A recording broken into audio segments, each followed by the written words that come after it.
Maximum private hospitals लूट रहे हैं। इस देश के ज़्यादातर प्राइवेट हॉस्पिटल्स लुटेरे हैं, ज़्यादातर डॉक्टर्स लुटेरे हैं। मैं जिसने ऑल इंडिया टॉप किया था मेडिकल एंट्रेंस एग्जामिनेशन में, सफदरजंग से और एम्स से पढ़ाई की और अब अपनी प्रैक्टिस कर रहा हूँ, मैं एक लुटेरा हूँ। आप सब लोग जिन्होंने MBBS, MD, DM किया, आप सब लुटेरे हैं। क्यों? क्योंकि एक MBBS कंटेंट क्रिएटर जिसका सारा वक्त अस्पताल में रीले बनाते हुए गुजरता है, जिसके 2.5 मिलियन फॉलोअर्स हैं, जो उसने बनाए हैं एक क्रेंच कंटेंट प्रोड्यूस करते हुए, जिसको पेशेंट प्राइवेसी की रत्ती भर परवाह नहीं है, उसको ऐसा लगता है कि लगभग सारे प्राइवेट हॉस्पिटल्स लुटेरे हैं।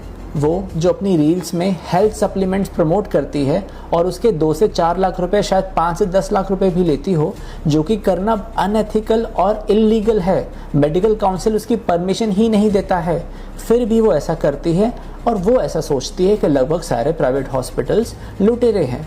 और ऐसा इसलिए क्योंकि उसकी भाभी जो कि प्रेग्नेंट थी और नॉर्मल वेजाइनल डिलीवरी के लिए एक हॉस्पिटल में एडमिट थी, उनको डॉक्टर ने अचानक से रात में बोला कि आपको इमरजेंसी सिजेरियन सेक्शन की ज़रूरत पड़ेगी।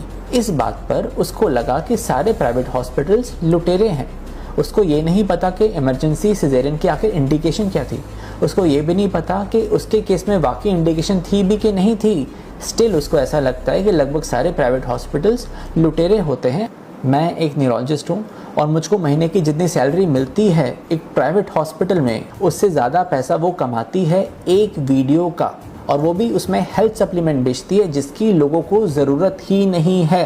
और ऐसा करना मेडिकल काउंसिल के नियम के खिलाफ है, इल्लीगल है और अनएथिकल है।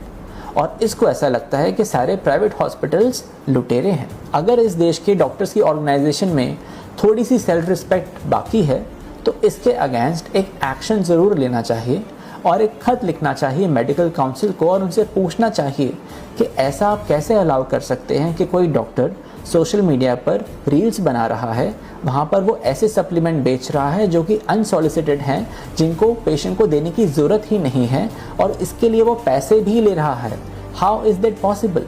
और ऐसा जनरल व्यूअर, आप मुझे एक बात बताइए, आपको अगर अपनी हेल्थ डाउट पूछना है किसी से तो आप ऐसे स्पेशलिस्ट डॉक्टर से पूछेंगे, ना कि किसी MBBS क्रिएटर से जिसने सिर्फ ChatGPT देखते हुए अपनी रीलें बनाई हो। एज एन ऑडियंस, अगर आप इस तरीके का कंटेंट देखते हैं तो आपके मन में डॉक्टर्स के अगेंस्ट मिसट्रस्ट पैदा हो सकता है, जो कि डॉक्टर पेशेंट रिलेशनशिप के लिए बिल्कुल भी ठीक नहीं है और ना ही आपकी सेहत के लिए ठीक है। एक एग्जाम्पल से मैं आपको समझाता हूँ। मैं एक न्यूरोलॉजिस्ट हूँ, मेरे पास एक पेशेंट आती है जिसको काफ़ी लंबे समय से दौरे आ रहे हैं। दौरे पता है क्यों आ रहे हैं? क्योंकि पैदा होने के टाइम पे उस बच्चे को हाइपोक्सिया हो गया था। हाइपोक्सिया यानी कि दिमाग में ऑक्सीजन की कमी। अब सवाल ये कि हाइपोक्सिया आखिर हुआ क्यों?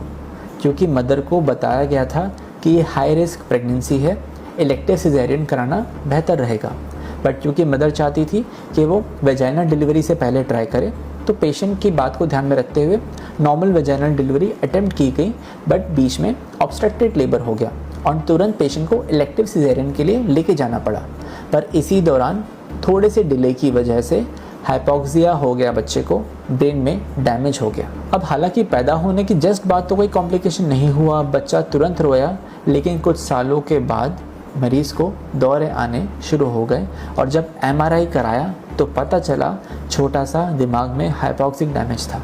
यानी कि आप समझ सकते हैं कि डॉक्टर का कोई भी डिसीजन होगा वो पेशेंट के हित के लिए ही होगा। मैं मानता हूँ कि ऐसे प्राइवेट हॉस्पिटल हो सकते हैं जो कि अननेसेसरली सिजेरियन सेक्शन को प्रमोट करें, लेकिन वो डिसीज़न लेना आपके हाथ में है। अगर आपको लगता है कि कोई भी डॉक्टर किसी सर्जरी को फोर्स करने की कोशिश कर रहा है, आप सेकेंड ओपिनियन ले लो, थर्ड ओपिनियन ले लो।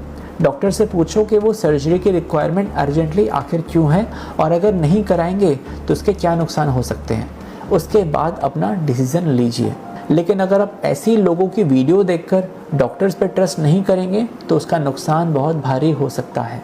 अब देखो, डिसाइड आपको करना है कि आपको हेल्थ एडवाइस किसी स्पेशलिस्ट डॉक्टर से लेनी है या ऐसे MBBS क्रिएटर से लेनी है जिसका एक ही मकसद है क्रिंज कंटेंट प्रोड्यूस करना, फॉलोअर्स बढ़ाना, क्योंकि वही उसका अर्निंग सोर्स है। ये बात सच है कि कुछ डॉक्टर्स, कुछ प्राइवेट हॉस्पिटल्स इस तरीके की करप्ट प्रैक्टिसेस करते हैं, लेकिन मोस्टली डॉक्टर्स नहीं, मोस्टली हॉस्पिटल्स नहीं।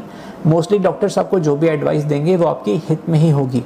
अब डिसीजन आपको लेना है कि लुटेरा आखिर है कौन।